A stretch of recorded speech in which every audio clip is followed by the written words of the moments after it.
Welcome to this first episode of Oh My Hitbox. I'm Bonus Lizard. And I'm maxed out. And we're here today to rank every fighting game on a tier list. And to start, we're going with Rise of the Robots. I mean, sure, if you've got to start somewhere, might as well start from the bottom. So, Max, would you like to tell us more about why the robots are rising? Oh, my hitbox.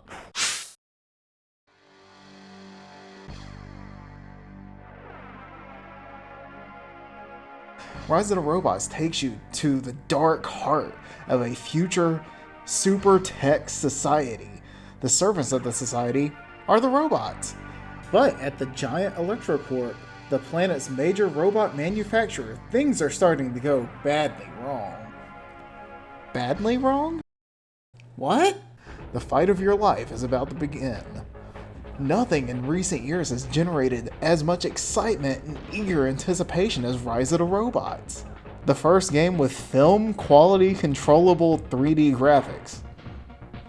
Film quality controllable 3D graphics. All characters created from original designs. Some of the best sprites ever seen. Music by rock legend Brian May. All backgrounds crafted by professional interior designer? Wait, what? Robot moves choreographed by martial arts expert.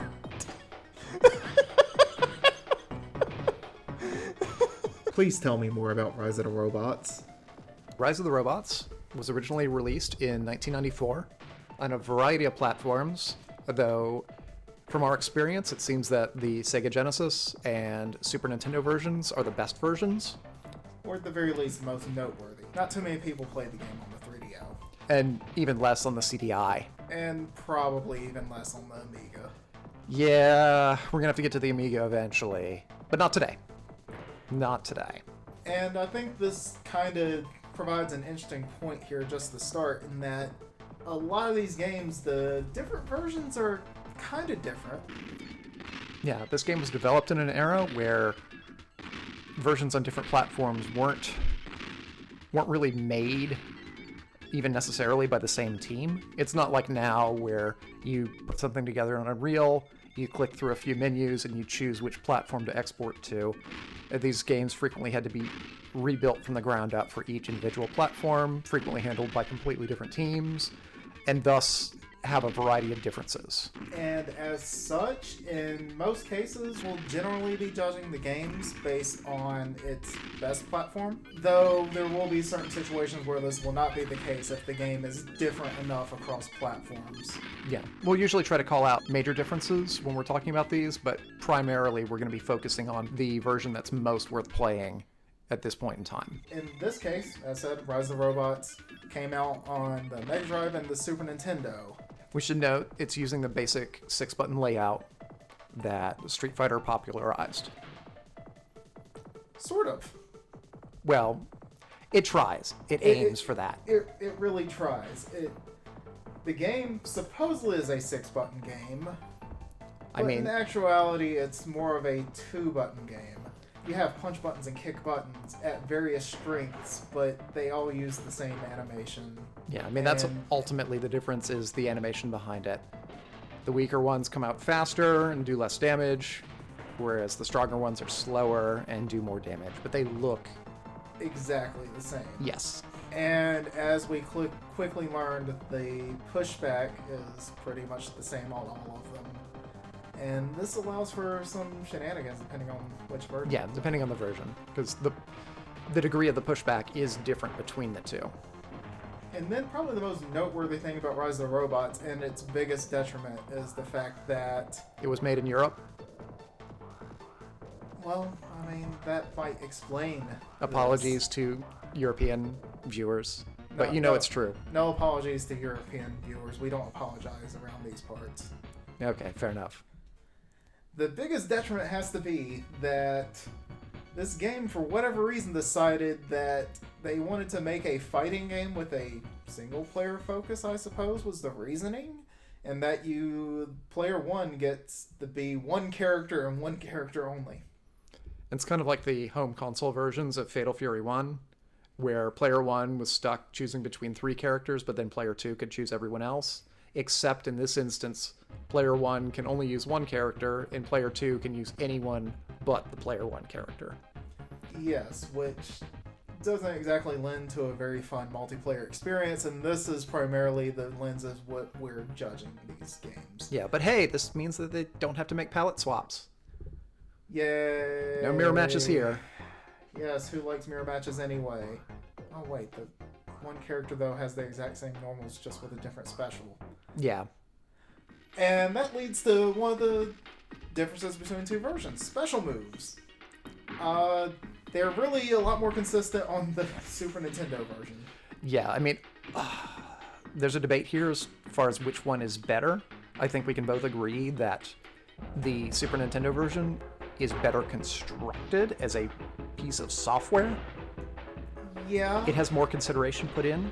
Yes. I mean, to call out some of the things with the Genesis version first, the damage scaling is completely ridiculous. It's not even the damage scaling, it's just the damage on the normals. Well, the values, but okay, I'm using scaling incorrectly there. Yeah. I meant in terms of how they because that would balanced imply it. that this game was intended to have combos. Yeah, well, I wasn't talking... Yes. I'm talking about overall scale, not like damage built-in- values yes, are the values. damage values are completely out of control on the Genesis version of the game. Your heavy punch and heavy kicks do massive damage. Not and just that, there's one character who just has a special that does over 60% damage. Off of a single hit. Granted, it's a very slow special and no one should get hit by it, but it's still very notable that someone just punched a number in and was like, that looks good. Yeah, it's like, this doesn't matter. No one's buying this game anyways. Pretty much. Whereas the Super Nintendo version, the damage values are much more reasonable.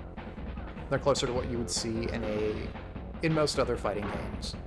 The other thing to note that I already alluded to is that the pushback values are different. Yeah, in the Super Nintendo version, you get pushback quite a bit, which means that your combos are not going to be anywhere near as lengthy as what you can accomplish on the Genesis version.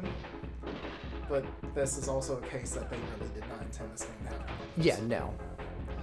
I mean, you can do basic 2 hits. The classic jump kick sweep works. Yeah, I don't even think that was intended to work, considering the fact when you hit someone out of the air, they land, then go into hit stun. Yeah. But this also brings another huge difference with the Genesis version, which is the most interesting, in that when someone's in hit stun, they have iframes. Yes. Which, in theory, means that they thought about the fact that this game does not have as much pushback as their Super Nintendo version, and thought, okay, we just give them some iframes, and this won't be a problem. Except if you link your moves correctly, it actually does combo after all. Right. The issue here is, well, as we quickly found out, the first thing we discovered is that one of the player 2 characters has a 100% combo. Yes, a 4-hit 100% combo that involves just linking a light kick into a heavy punch. Yeah. And from there, that got us to experimenting with other characters, and we found that the player 1 character has a very easy one-move infinite. Yes, all you have to do is jab, walk forward, jab, walk forward. Not even jab. The ideal way to do it is to use medium punches instead. Yeah, I mean, starting with jab is good since it comes out faster, but from there you can generally use medium punches until they get to around the kill range, then throw in a fierce, and that will kill. Right, it's like the world's dumbest Magic series.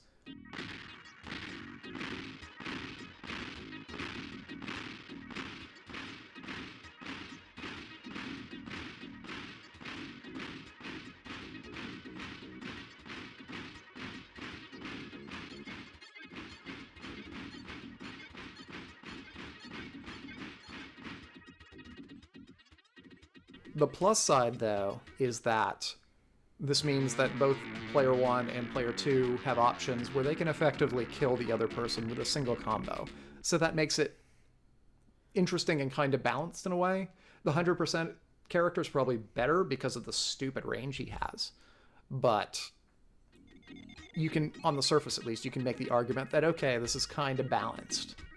Yes, and I'm sure you may be asking yourself, but why would having 100% combos make this a good thing? In which I will say to that, Rise of Robots is not a game you generally want to even play anyway. Right, well, there's no strategy to it, really. There's very little in terms of a game plan that you can go in with. So any little bit of execution to get something out of the game and have the matches go by quicker is a good thing. And not just that, it gives the players like something to actively do while they're just mashing buttons and hoping to finish this game as quickly as possible. Part of the problem is that the execution for the special moves is extremely finicky in the Genesis version. Moves just do not want to come out. Yes, and even when they do come out, the hitboxes on it are fairly inconsistent, especially a lot of the moves where the character will jump into the air, and for their special, the main character has his Balrog headbutt. I was going to say Urian Dangerous Headbutt. Sorry. Yes, Urian headbutt. I mean, that's probably the better since he's got the shoulder tackle anyways. Yes, it's the Urian headbutt. Anyway, it has an inconsistent hitbox on the Genesis version, and it does not on the Super Nintendo version, which is a point in the Super Nintendo version's favor. Right. And the special moves generally actually come out in the Super Nintendo version, unlike in the Genesis version. Execution's much better. Again, the damage values are reasonable. The moves function roughly in ways that you would expect them to if they were in like a good fighting game. Somewhat. I mean, that one robot has the move that clearly looks like a multi-hit move, and it just hits one pushes them back, and you can't even hit it again. Even if the person tries to get hit by it again. Right. But still, like, if we're just looking at base quality and ignoring fun, I feel like the Super Nintendo version is better put together. The Genesis version feels much sloppier, and the soundtrack is really farty. Oh yeah. It seems slapdash put together as we got a port to the Mega Drive. Guys, we just gotta make something and put it together with the assets we have. Right. But on the bright side, the colors being worse on the Genesis version actually kind of helps because they use brighter colors for some reason with greater contrast, and you can kind of actually see what's going on, unlike the Super Nintendo version where the robots almost blend into the background. Yeah. And again, of the two, like, the Super Nintendo version is better put together, but I feel like the Genesis version is more fun to play. I definitely agree. I ultimately value the Genesis version more because even though the specials come out far more consistently on the Super Nintendo version, the specials generally aren't that good anyway.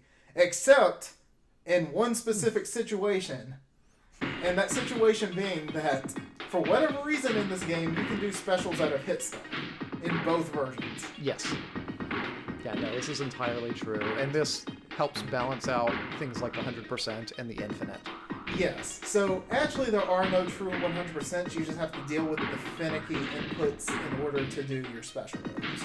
So there's something here for the true Kusoge consumer, but I still wouldn't recommend it. Yeah, no. Don't play it. This is something you play to torture people. It's heavily flawed on a fundamental level, just at the fact that it's a two-player fighting game where player one can only play one character and player two has the rest of the cast.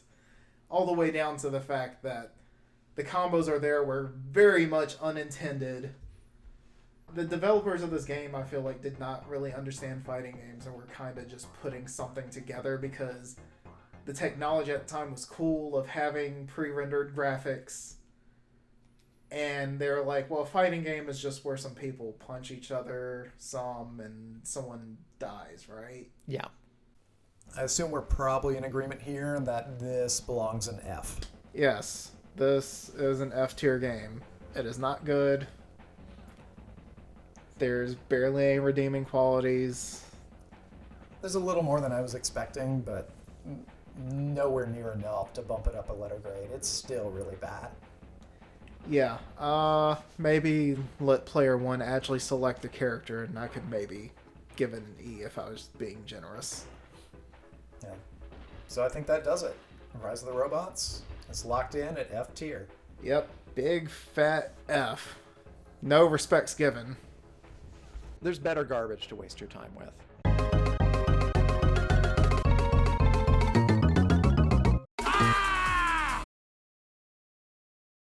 Thank you for watching this episode of Oh My Hitbox.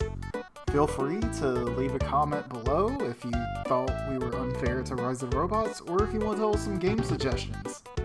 If you want to hear more of us, check us out on Twitch TV/BogusLizard. And make sure you come back for more hot opinions on fighting games that no one actually cares about. Later.